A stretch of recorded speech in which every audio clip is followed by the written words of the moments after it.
Hello everyone, welcome back to capture diary. ಇದು ಬಂದು ನಿನ್ನೆ ಲಾಗು, ಅಂದರೆ ನಿನ್ನೆ ಶಿವರಾತ್ರಿ ಇತ್ತಲ್ಲ, ಸೊ ಅವತ್ತಿನ ಲಾಗು. ಯೂಶ್ವಲಾಗಿ ಹಬ್ಬ ಇದ್ದರೆ ಎಲ್ಲರೂ ಬೇಗ ಎದ್ದೇಳ್ತಾರಲ್ಲ, ಸೊ ನಾನು ಸೇಮ್ ರೊಟೀನು.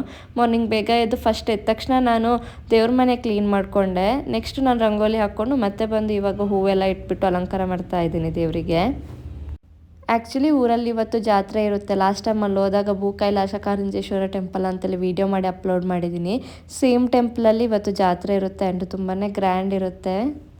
ನಾವು ಸಿಂಪಲಾಗಿ ಮನೇಲಿ ಪೂಜೆ ಮಾಡಿಕೊಂಡು ಆ್ಯಂಡ್ ಮನೆ ಹತ್ರನೇ ಒಂದು ಟೆಂಪಲ್ ಇದೆ, ಸೊ ಅಲ್ಲಿಗೆ ಹೋಗಿ ಬಂದ್ವಿ. ಆ್ಯಂಡ್ ನನಗೆ ಬಂದು ದೇವ್ರಿಗೆ ಈ ಥರ ತುಂಬ ಫ್ಲವರ್ ಇಟ್ಟ ನಂತರ ದೇವ್ರನ್ನ ನೋಡೋದಕ್ಕೆ ತುಂಬ ಇಷ್ಟ ಆಗುತ್ತೆ. ಆ್ಯಂಡ್ ಇವತ್ತು ಬಂದು ಪ್ರಕಾಶ್ ಡಿಫ್ರೆಂಟ್ ಕಲರ್ಸಲ್ಲಿ ಹೂವಿನ ಹಾರ ತೊಗೊಬಂದಿದ್ರು, ಅದು ತುಂಬಾ ಚೆನ್ನಾಗಿ ಕಾಣಿಸ್ತಾ ಇತ್ತು. ಆ್ಯಂಡ್ ಇನ್ನೊಂದೇನೆಂದರೆ, ನಾನು ಫಸ್ಟ್ ಟೈಮು ಒಂದು ಹೋಲ್ ಡೇ ನಾನು ಉಪವಾಸ ಮಾಡಿದ್ದೆ. ಅಂದರೆ ಇದೇ ಶಿವರಾತ್ರಿಗೆ ಫಸ್ಟ್ ಟೈಮ್ ನಾನು ಉಪವಾಸ ಮಾಡಿದ್ದು. ಆ್ಯಂಡ್ ಬೇರೆ ಯಾವುದೇ ರೀಸನ್ನಿಂದ ಕೂಡ ನಾನು ಒಂದಿನ ಕಂಪ್ಲೀಟಾಗಿ ಉಪವಾಸ ಅಂತ ಇದ್ದಿದ್ದಿಲ್ಲ, ಇದೇ ಫಸ್ಟ್ ಟೈಮು. ಆ್ಯಂಡ್ ನನಗಾಯಿತು, ಅಂದರೆ ನಾನು ಹಸುವನ್ನು ಜಾಸ್ತಿ ತಡ್ಕೊಳ್ಳೋದಿಲ್ಲ, ನನಗಾಗೋದಿಲ್ಲ. ಬಟ್ ಇವತ್ತು ನನಗೆ ಅಷ್ಟೊಂದೇನು ಹಸಿವಾಗಿಲ್ಲ, ಅಂದರೆ ತಿಂದಿಲ್ಲ ಅನ್ನೋದಕ್ಕೆ ದೇವಸ್ಥಾನಕ್ಕೆ ಹೋದಾಗ ಅಲ್ಲಿ ಪ್ರಸಾದ ಕೊಟ್ಟಿದ್ರು, ಅದನ್ನಷ್ಟೇ ತಿಂದಿರೋದು. ಅದು ಬಿಟ್ಟು ಸಂಜೆ ಬಂದು ರಾತ್ರಿ ಫಲಾರ ಮಾಡ್ಕೊಂಡ್ವಿ. ಅಂದರೆ ಮಕ್ಕಳಿಗೆಲ್ಲ ಊಟ ಮಾಡಿಸಿದ್ದೀನಿ, ನಾನು ತಿಂಡಿನೂ ಮಾಡಿಕೊಟ್ಟಿದ್ದೀನಿ. ದೆನ್ ಅವ್ರನ್ನ ಎಬ್ಬಿಸ್ಬಿಟ್ಟು ಅವ್ರನ್ನ ಸ್ನಾನ ಎಲ್ಲ ಮಾಡಿ ದೇವರಿಗೆಲ್ಲ ಕೈ ಮುಗಿಸ್ಬಿಟ್ಟು ಮನೆ ಹತ್ರ ಇರೋ ಟೆಂಪಲಿಗೆ ಬಂದಿದ್ವಿ. ಇಲ್ಲಂತೂ ತುಂಬಾ ಚೆನ್ನಾಗಿ ಅಲಂಕಾರ ಮಾಡಿದರು. ದೇವ್ರನ್ನಾಗಿರ್ಬಹುದು ಅಥವಾ ದೇವಸ್ಥಾನದ ಒಳಗಡೆ ಆಗಿರ್ಬೋದು, ಫ್ರೂಟ್ಸು, ಫ್ಲವರ್ಸು, ಜೋಳ ಇದನ್ನೆಲ್ಲ ಸೇರಿಸ್ಬಿಟ್ಟು ಚೆನ್ನಾಗಿ ಡೆಕೋರೇಷನ್ ಮಾಡಿದರು. ಆ್ಯಂಡ್ ದೇವರು ಕೂಡ ಅಷ್ಟೇ ತುಂಬ ಚೆನ್ನಾಗಿ ಕಾಣಿಸ್ತಾ ಇದ್ರು. ಆ್ಯಂಡ್ ಎಲ್ರಿಗೂ ಶಿವ ಪರಮಾತ್ಮ ಆಯುಷ್ಯ ಆರೋಗ್ಯ ಸಂಪತ್ತೆಲ್ಲ ಕೊಟ್ಟು ಕಾಪಾಡಲಿ ಅಂತ ಕೇಳ್ಕೊತೀನಿ ನಾನು. ಇದು ಬಂದು ಒಂದು ದಿವಸ ಮುಂಚಿದ ವೀಡಿಯೋ. ಏನಂದರೆ, ನನಗೊಂದು ದೊಡ್ಡ ಪಾರ್ಸಲ್ ಬಂದಿತ್ತು. ದೊಡ್ಡ ಪಾರ್ಸಲ್ ಏನಂದರೆ, ಈ ಕಿಚನ್ ಕಂಟೈನರ್ಗಳೆಲ್ಲ ಇದಲ್ಲ, ಅದೆಲ್ಲ ತುಂಬ ಹಳೇದಾಗಿದೆ ನಂದು. ನಾನು ಫಸ್ಟ್ ಟೈಮ್ ತೊಗೊಂಡಿದ್ದೆ ಅಂದ್ಕೋತೀನಿ. ಆಮೇಲೆ ಅಂದರೆ ಗ್ಲಾಸ್ ಇದೆಲ್ಲ ಕೆಲವೊಂದು ಚೇಂಜ್ ಮಾಡಿದ್ದೀನಿ. ಈ ದೊಡ್ಡ ದೊಡ್ಡ ಕಂಟೈನರ್ಗಳನ್ನೆಲ್ಲ ನಾನು ಚೇಂಜ್ ಮಾಡಿರಲಿಲ್ಲ. ಸೊ ಇವಾಗ ಚೇಂಜ್ ಮಾಡೋಣ ಅಂತ ಹೇಳಿ ನಾನು ಬುಕ್ ಮಾಡಿದ್ದೆ. ಟೋಟಲ್ 12 ಪೀಸ್ ಏನೋ ಇತ್ತು, ತುಂಬಾ ಚೆನ್ನಾಗಿತ್ತು. ಸೊ ಅದನ್ನ ಇವಾಗ ವಾಶ್ ಮಾಡಿ ಇಡ್ತಾ ಇದ್ದೀನಿ. ಆ್ಯಂಡ್ ಒಂದು ಸ್ವಲ್ಪ ಕಿಚನ್ನ ಈ ಗ್ರೋಸರಿ ಸೆಟ್ಸ್ ಎಲ್ಲ ಏನಿದೆ ಅದೆಲ್ಲ ಕಂಪ್ಲೀಟಾಗಿ ಮೆಸ್ ಆಗಿತ್ತು, ಅದನ್ನೆಲ್ಲ ಸ್ವಲ್ಪ ರೀಅರೇಂಜ್ ಮಾಡೋಣ ಅಂತ ಇದನ್ನ ಬುಕ್ ಮಾಡಿದ್ದೆ. ಆ್ಯಂಡ್ ಇವಾಗ ಬಂದು ನಾನು ಈವ್ನಿಂಗ್ ಸ್ನ್ಯಾಕ್ಸ್ ಮಾಡ್ತಾಯಿದ್ದೀನಿ. ಇದು ಆ್ಯಕ್ಚುಲಿ ನಾನೊಂದು ಶಾರ್ಟ್ಸಲ್ಲಿ ನೋಡಿದ್ದೆ, ಅದನ್ನ ನೋಡಿ ಟ್ರೈ ಮಾಡ್ತಾಯಿದ್ದೀನಿ. ಏನಂದರೆ ಕೇರಳ ಬನಾನಾ ಅಂತೀವಿ ಅಥವಾ ನೇಂದ್ರ ಬಾಳೆಹಣ್ಣು ಅಂತೀವಲ್ಲ, ಸೊ ಅದನ್ನ ಈ ಥರ ಬೇಯಿಸ್ಕೋಬೇಕು. ನಾನು ಅದನ್ನ ಆಲ್ರೆಡಿ ಬೇಯಿಸಿಟ್ಕೊಂಡಿದ್ದೀನಿ. ಸೊ ಅದನ್ನ ಸಿಪ್ಪೆ ತೆಗೆದುಬಿಟ್ಟು ಇದನ್ನ ಚೆನ್ನಾಗಿ ಮ್ಯಾಶ್ ಮಾಡ್ಕೋಬೇಕು.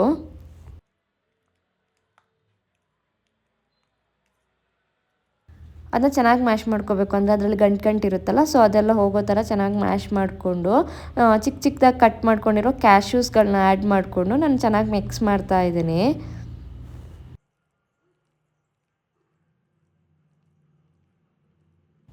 ದೆನ್ ಇವಾಗ ಇದಕ್ಕೆ ನಾನು ಒಂದು ಕಪ್ ಆಗೋಷ್ಟು ತೆಂಗಿನಕಾಯಿ ತುರಿ ಇದೆ ಅಲ್ವಾ, ಸೊ ಅದನ್ನು ಕೂಡ ಆ್ಯಡ್ ಮಾಡ್ಕೊಂಡು ಚೆನ್ನಾಗಿ ಮಿಕ್ಸ್ ಮಾಡ್ಕೋಬೇಕು.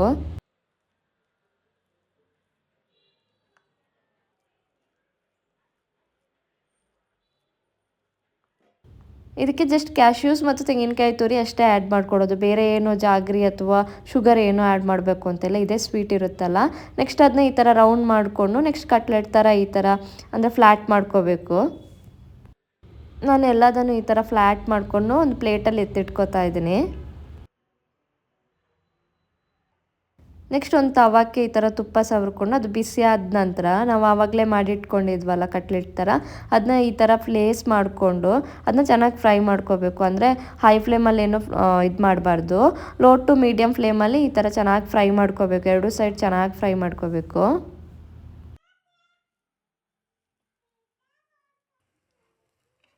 ನಿಮಗೆ ತುಪ್ಪ ಬೇಡ ಅಂದರೆ ಕೋಕೋನಟ್ ಆಯಿಲ್ ಕೂಡ ಯೂಸ್ ಮಾಡ್ಕೋಬಹುದು, ಅಥವಾ ತುಪ್ಪ ಜಾಸ್ತಿ ಬೇಕು ಅಂದರೆ ಈ ಥರ ಮೇಲ್ಗಡೆ ಕೂಡ ತುಪ್ಪ ಆ್ಯಡ್ ಮಾಡ್ಕೋಬಹುದು.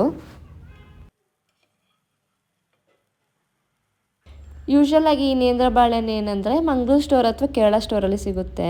ಸಿಕ್ಕಿದ್ರೆ ನಾನು ಹಿಡ್ಕೊಂಬಂದು ಕೊಡ್ತೀನಿ ಮಕ್ಕಳಿಗೆ. ಅಂದರೆ ಇದೇ ಥರ ಅಂತಲ್ಲ, ಹಾಗೆ ತಿನ್ನೋಕ್ಕೂ ಕೊಡ್ತೀನಿ ನಾನು. ಇದು ತುಂಬ ಒಳ್ಳೆಯದು ಮಕ್ಕಳಿಗೆ, ಅಂದರೆ ಸ್ಟ್ರಾಂಗ್ ಆಗ್ತಾರೆ ಅಂತ ಹೇಳ್ತಾರೆ ಇದನ್ನ ಕೊಟ್ಟರೆ. ಆ್ಯಂಡ್ ಇದರ ಕಾಯಿಯಲ್ಲಿ ಪೌಡ್ರ್ ಮಾಡಿಬಿಟ್ಟು ಮಕ್ಕಳಿಗೆ ಚಿಕ್ಕದಿರಬೇಕಾದ್ರೆ ಮನೆ ಕೂಡ ಮಾಡಿ ಕೊಡ್ತಾರೆ. ಬಟ್ ಇವತ್ತು ನಾನು ಹಣ್ಣನ್ನು ಈ ಥರ ಮಾಡಿಕೊಟ್ಟೆ, ಹಾಗೆ ಕೂಡ ತಿನ್ನೋದಕ್ಕೆ ಕೊಡ್ತೀನಿ, ತುಂಬ ಒಳ್ಳೆಯದು.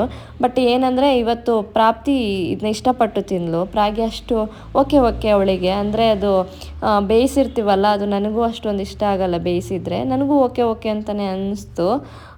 ಸೊ ಇದಿಷ್ಟು ಇವತ್ತಿನ ಲಾಗ್ ಅಂತ ಹೇಳ್ತಾ ಇವತ್ತಿನ ಲಾಗ್ನ ನಾನು ಇಲ್ಲಿಗೆ ಎಂಡ್ ಮಾಡ್ತಾ ಇದ್ದೀನಿ. ನನ್ನ ಲಾಗ್ಸ್ ಇಷ್ಟ ಆದರೆ ಪ್ಲೀಸ್ ಚಾನಲ್ನ ಸಬ್ಸ್ಕ್ರೈಬ್ ಮಾಡೋದನ್ನ ಮರಿಬೇಡಿ ಅಂತ ಹೇಳ್ತಾ see you soon with another video. Bye.